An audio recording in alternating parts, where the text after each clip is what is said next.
Welcome to the Celtic Llama. In this tutorial, I will be teaching you how to do a slip stitch.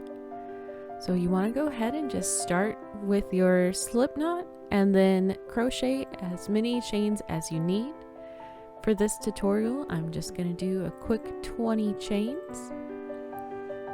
Now, a slip stitch is very good for a lot of projects, like if you want to go down farther into your work without creating any height, or just to give your pattern a different kind of texture.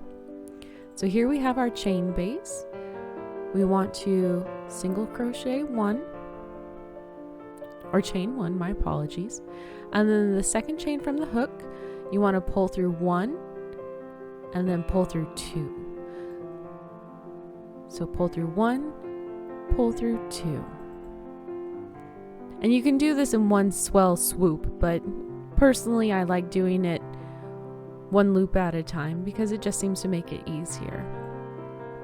Now the key to doing a slip stitch is you want to make sure that you don't do it super tight, because if you end up doing it too tight, you won't be able to get your hook into the next row, or if you wanted to add more to it, you won't be able to get your hook in as well. So here we are at the last one, pull through, and just give your little tail and little tug. So we're going to chain one, and you won't be going through both loops like you normally do with a single crochet.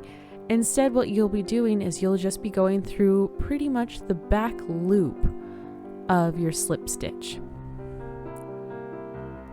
So the one right there, we'll just insert our hook, pull through one, pull through two. And you'll notice I kind of did mine a little tight because I have a tendency to crochet my work quite taut. So for me, doing slip stitches is a little bit of a challenge because I end up having a difficult time trying to get my hook into my work. Here we go. I'm just going to speed this up a little bit. I wish I could crochet that fast, but it never seems to work that way. So here we are at the end.